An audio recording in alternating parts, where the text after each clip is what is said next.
నువ్వు రమ మామూలుగా మనం ప్రతిదానికి అంటాం. నెగెటివ్‌గా ఆలోచిస్తూ ఉంటావు. నీలో నెగటివిటీ ఎక్కువుంది. నీ నెగెటివ్ మైండ్‌సెట్‌తో అందరూ ప్రాబ్లమ్ ఫేస్ చేస్తున్నారు. నువ్వు తప్ప, నువ్వు కాకుండా అనేసి ఎక్కువగా మనం వింటూ ఉంటాం. రైట్. బట్ వాళ్ళకి అది తెలీదు. అరే! నేను నిజంగా నెగెటివ్‌గా ఆలోచిస్తున్నానా? నా మైండ్‌సెట్ అంతా నెగెటివ్‌గా ఉందా? అనేది వాళ్ళని వాళ్ళు ఐడెంటిఫై చేసుకోవాలంటే ఎలా అంటావు? రైట్. చాలా మంది ఇక్కడే మిస్టేక్ చేస్తారనమాట. అంటే హ్మ్. ఒక్కసారి నేను నెగెటివ్‌గా ఆలోచిస్తున్నాను అని తెలిస్తే చేంజ్ చేసుకోవడానికి రెడీగా చాలామంది ఉంటారు. వాళ్ళకి తెలీదు కాబట్టే తప్పు చేస్తున్నారు. ఇంకా కరెక్ట్‌గా చెప్పాలంటే. అందరూ అంటారు కానీ వాళ్ళకి మాత్రం నేనేం తప్పు చేశాను? నేను యెస్. రైటే కదా! హ్మ్. అని ఫీల్ అవుతారు. సో, పాపం అక్కడ మెయిన్ ప్రాబ్లమ్ అక్కడే వస్తది. నేనేంటి రాంగ్‌గా ఆలోచించాను? నేనేంటి రాంగ్‌గా బిహేవ్ చేశాను వీళ్ళిలా అంటున్నారు అని. సో, దీనికి కొన్ని ఎమోషన్స్ ఉంటాయి. మనం ఆ ఎమోషన్స్‌ని ట్రాక్ చేసుకోగలిగితే వీ కెన్ ఐడెంటిఫై తెలుసుకోగలుగుతామనమాట. ఇది నెగెటివ్ మైండ్ సెటా? పాజిటివ్ మైండ్ సెటా? అన్నవి. సో, ఈ ఒక్కొక్క ఎమోషన్‌ని నేను చెప్తాను. ఆ తర్వాత ఎట్లా ట్రాక్ చేసుకోవాలి? వీళ్ళెలా ఐడెంటిఫై చేసి నెక్స్ట్ ఏం చేయాలన్న ప్రాసెస్‌ని చెప్తాను. హ్మ్. So, most important negative mind set ఉన్న వాళ్ళు చేసేదేంటంటే కంప్లెయింట్స్. మార్నింగ్ లెగిచిన దగ్గర నుంచి కంప్లెయింట్, కంప్లెయింట్, హ్మ్. కంప్లెయింట్. అది లేదు, ఇది లేదు, రైట్. వాళ్ళు రాలేదు, వీళ్ళు రాలేదు, ఈ పని జరగలేదు, ఆ పని జరగలేదు. హ్మ్. అంటే వాళ్ళు లెగిస్తూ నోరిప్పడమే కంప్లెయింట్స్ స్టార్ట్ జేస్తారు. హ్మ్. ఇది చాలా చాలా ఇంపార్టెంట్ యెస్. కాన్సెప్ట్. ప్రతి ఇంట్లో ముఖ్యంగా మదర్ ఎక్కువుంటది. పిల్లవాడు ఇలా రైట్. చేశాడు, పిల్లవాడు అలా రైట్. చేశాడు రైట్. అనేసి. సో, అది మనకి తెలియకుండానే ఒక హాబిట్ అయిపోతది. ఒక రైట్. ప్యాటర్న్ అయిపోతది. ముందు చిన్నప్పుడు పిల్లల్ని కరెక్ట్ చేయడం కోసం అనుకుంటాం. ఫ్యూచర్‌లో పెద్దయ్యే కొద్దీ ప్రతి దాంట్లోనే ఎంచుతాం. హస్బెండ్ మీద యెస్. పడతారు, పని మనిషి మీద పడతారు. అవును. ఎవ్రీబడీ ప్రతి ఒకళ్ళతో బిహేవ్ చేస్తారు. హ్మ్. సో, కంప్లెయింట్ ఎక్కువ చేస్తున్నారా? ఆర్ మీ డే స్టార్టింగే కంప్లెయింట్స్‌తో స్టార్ట్ అవుతుందా? అది నోటీస్ చేయండి ఫస్ట్. డే స్టార్టింగ్‌లోనే కంప్లెయింట్స్ స్టార్ట్ చేస్తున్నారంటే మీరు ఆ ఓకే. ప్యాటర్న్‌లోకెళ్ళిపోతున్నారు.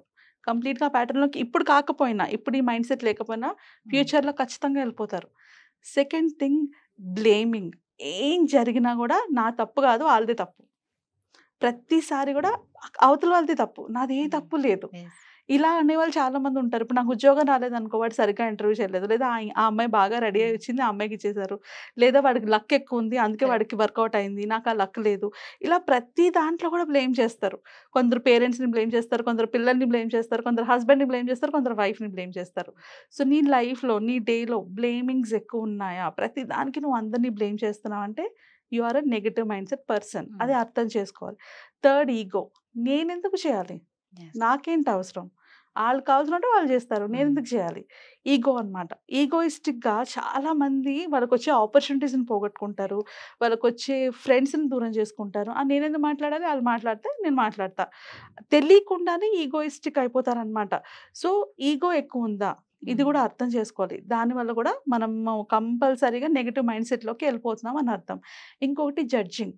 చాలా ఫాస్ట్‌గా ఇప్పుడు ఫర్ ఎగ్జాంపుల్ నేను ఫోను చేశాను. నువ్వు ఫోన్ ఎత్తలేదు. నేనంటే ఇష్టం లేదు. అందుకే రాధా ఫోన్ ఎత్తలేదు. ఓకే. నాకు నాకు షూటింగ్ చేయడం తనకిష్టం లేదు. అందుకే ఫోన్ ఎత్తలేదు. చాలా ఫాస్ట్‌గా ఆ! చెప్పేస్తూ ఉంటారు ఇవి. ఓకే. చాలా ఫాస్ట్‌గా. హ్మ్. అంటే చిన్న ఇన్సిడెంట్, పెద్ద ఇన్సిడెంట్ కూడా కాదు. అక్కర్లేదు. ఒక ఫోన్ లిఫ్ట్ చేయలేదు. లేకపోతే పిలిచిన వెంటనే పలకలేదు. యెస్. ఇట్లాంటివి చాలా మంది చేస్తారు. ఈజీగా జడ్జ్ చేసేస్తారు. అవతల పక్క హ్మ్. ఉన్నవాళ్ళ పొజిషన్ కానీ, ప్రాబ్లమ్ కానీ అర్థం చేసుకోకుండా ఈజీగా జడ్జ్ చేసేస్తారు. హ్మ్. ఇది కూడా one of the negative mindset క్యారెక్టరిస్టిక్సే. ఓకే. ఇంకొకటి ప్రతి చిన్నదానికి హర్ట్ అయిపోవడం. హ్మ్. నేనేమన్నా హర్ట్ అయిపోవడం. ఇప్పుడు నువ్వు ఆ డ్రెస్ ఎందుకేసుకున్నావు అంటే నీకు నేను నచ్చలేదా? అంటే మన ఇంటెన్షన్ ఏదైనా కూడా యెస్. అవతలోళ్ళు ప్రతి దానికి హర్ట్ అయిపోతూనే ఉంటారు. ఇది హ్మ్. కూడా వన్ ఆఫ్ ద క్యారెక్టరిస్టిక్సే. And next criticism. ప్రతి హ్మ్. దాన్ని క్రిటిసైజ్ చేయడమే. అంటే మన ఫ్యామిలీలో కనిపిస్తుంటారు గదా! ఎవరో ఒకళ్ళు నేను జాబ్ తెచ్చుకున్నా అంటే, ఆ! వచ్చిందిలే ఏదో పెద్ద అవును. జాబు. ఇట్లాగా యెస్. నువ్వు ఏం చేసినా గూడా దాన్ని తక్కువ చేసి మాట్లాడడం అన్నమాట. హ్మ్. తెలియకుండానే అగైన్ వాళ్ళకి చిన్నప్పటి నుంచి అలా జరిగింది. వాళ్ళు దాన్నే వాళ్ళ పిల్లల మీద, మిగతా వాళ్ళ మీద ఫోర్స్ చేస్తున్నారు. సో, ఇది కూడా ఒక నెగెటివ్ మైండ్‌సెట్ క్యారెక్టరిస్టిక్సే. సో, ఇప్పుడు అంటే ఇంకా కరెక్ట్‌గా చెప్పాలి అంటే, నా మైండ్‌సెట్ పాజిటివ్ అండ్ నెగెటివ్ అని తెలుసుకోవాలి అంటే, హ్మ్. నేను ఒక మాట అన్న తర్వాత గానీ, నేను చేసిన ఒక పని తర్వాత గానీ, నాకొచ్చే ఫీలింగ్ ఎలా ఉంది? విపరీతమైన కోపమా? బాధ? లేకపోతే గిల్టీయా? ఇట్లాంటి ఫీలింగ్స్ వస్తున్నాయంటే అది నెగెటివ్. ఓకే. నాకు హ్యాపీనెస్ ఒస్తుంది. ఒక మాట ఇప్పుడు ఎవరికైనా హ్మ్. సహాయం చేశామనుకోండి, పడిపోయాడు ఒక అబ్బాయి లేపి వాడికి హ్మ్. తుడిచి, వాడికి కొంచెం వాటర్ ఇచ్చామనుకో ఎంత హ్యాపీ ఫీల్ అవుతాం. యెస్. అవును. సో, అలా హ్యాపీనెస్ ఇచ్చేదేమైనా ఉందంటే అది పాజిటివ్ మైండ్‌సెట్. ఓకే. సో, అలా ఐడెంటిఫై చేయొచ్చు. కానీ మోస్ట్ ఇంపార్టెంట్ థింగ్ ఏంటంటే ఒక రోజులో 1 డేలోని నేను ఎన్నిసార్లు పాజిటివ్‌గా ఉన్నాను, ఎన్నిసార్లు నెగెటివ్‌గా ఉన్నాను అని చేయగలిగితే వాళ్ళకి అర్థమవుతది. అంటే 10 టైమ్స్ ఒక రోజులోని ఏమైనా వాళ్ళు ట్రాక్ చేసుకున్నారు. ఈ 10 టైమ్స్‌లోని 8 టైమ్స్ వాళ్ళు నెగెటివ్‌గా ఉన్నారనుకో, అంటే వాళ్ళది నెగెటివ్ మైండ్ సెట్ అని. 2 టైమ్స్ మాత్రమే వాళ్ళు పాజిటివ్‌గా రియాక్ట్ అవుతున్నారంటే వాళ్ళది పాజిటివ్ మైండ్ సెట్ అనేసి. సో, ఇప్పుడు ఆ డిఫరెన్స్ తెలిసింది గదా! ఇప్పుడు చేయాల్సింది ఇంతవరకు నీదే మైండ్ సెట్టో తెలీదు కాబట్టి నువ్వు యాక్షన్ తీసుకోలేదు. ఇప్పుడు నీ వల్ల నీకున్న నెగెటివ్ మైండ్ సెట్ వల్ల మీరు ఇందాకలా అడిగారు నన్ను. నీ చుట్టూ ఉన్న వాళ్ళు ఎంత బాధపడతారు. నేను ప్రతిసారి ఒకళ్ళ మీద అరిచేసి, ఒకళ్ళ మీద కోప్పడి, ఒకళ్ళని బ్లేమ్ చేస్తే వాళ్ళు ఎన్నాళ్ళు నన్ను భరిస్తారు? ఎవ్వరైనా కూడా ఎన్నాళ్ళు భరించగలరు. అంతే. సో, నీ నెగెటివ్ మైండ్ సెట్ నీ చుట్టూ ఉన్న వాళ్ళకి కూడా ఎఫెక్ట్ అవుతది అని తెలుసుకోవాలి. ఇప్పుడు నా లైఫ్‌లోని కంటిన్యూస్‌గా ప్రాబ్లమ్సే వస్తున్నాయంటే, నేను ఫస్ట్ నన్ను చేంజ్ చేసుకొని, నాలో ఉన్న నెగటివిటీని నేను చేంజ్ చేసుకుంటే ఆటోమేటిక్‌గా మిగిలిన వాళ్ళందరివి చేంజ్ అవుతాయి. ఇక్కడ ఒక చిన్న ఎక్స్‌పెరిమెంట్ గురించి మాట్లాడాలి. ఎమిటో అని చెప్పేసి he is a Japanese Masaru ఎమిటో అని ఆయన ఒక జాపనీస్ సైంటిస్ట్ అనమాట. సో, ఆయనకి నోబెల్ ప్రైజ్ వచ్చింది. ఆయన చేసిన ఒక చిన్ని ఇంట్రెస్టింగ్ ఒక సైంటిఫిక్ రీసెర్చ్ వల్ల.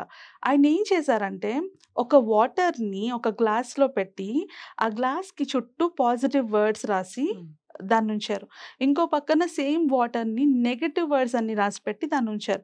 కొన్ని రోజుల తర్వాత ఆ వాటర్‌ని టెస్ట్ చేస్తే, ఎక్కడైతే వాటర్‌కి పాజిటివ్ వర్డ్స్‌తోని, పాజిటివ్ సౌండ్స్‌తోని రాసి పెట్టిన వాటర్ ఏదైతే ఉందో అవి మంచి మంచి క్రిస్టల్స్ ఫార్మ్ అయ్యాయి.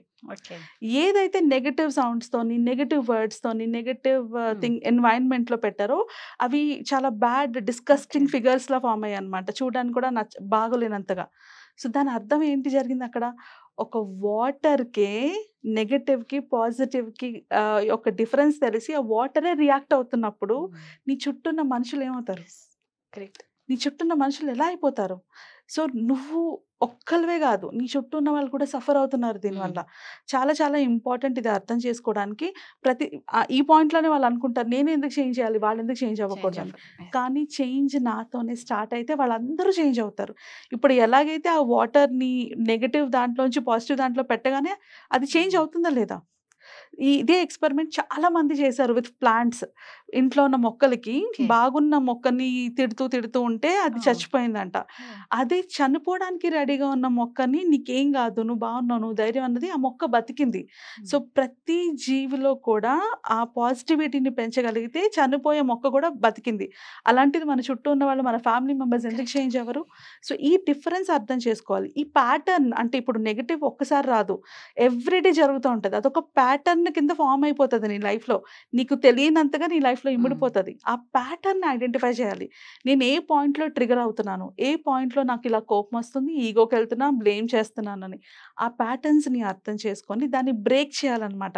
అది ఎప్పుడైతే మనం బ్రేక్ చేస్తామో దెన్ మనం ఆ లూప్‌లోంచి బయటపడతాం.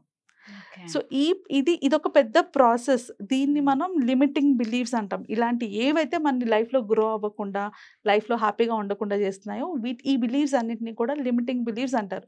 ఈ లిమిటింగ్ బిలీఫ్స్‌ని మనం మన లైఫ్‌లోంచి ఎలిమినేట్ చేస్తేనే మనకు కావాలనుకున్న సక్సెస్ కానీ, హ్యాపీనెస్ కానీ, మంచి రిలేషన్‌షిప్స్ కానీ అన్నీ వస్తాయి. సో, ఇలాంటి లిమిటింగ్ బిలీఫ్స్‌ని బ్రేక్ చేయడానికి ఎఫర్మేషన్స్ అని, విజువలైజేషన్స్ అని చాలా చేస్తుంటాం అన్నమాట. బట్ ఇవి ఒక step by step procedure. Okay. So, ఈ ప్రాసెస్ అంతటిని కూడా అంటే ఒకవేళ మీరు కూడా మీ లైఫ్‌లో ఎవరైనా హ్యాపీగా లేరు ఆర్ మీరు మీ రిలేషన్‌షిప్‌ని ఇంప్రూవ్ చేసుకోవాలి ఆర్ మీ మనీని మీరు గ్రో చేసుకోవాలన్నా కూడా ఈ నెగెటివ్ ప్యాటర్న్స్ ఏవైతే ఉన్నాయో వాటిని బ్రేక్ చేసుకుంటూ వాటిని కొత్త పాజిటివ్ మైండ్ సెట్‌ని ఇన్కల్కేట్ చేసుకోవాలి. సో, దీనికోసం మేము ఒక వెబినార్ చేస్తున్నాము రాధా.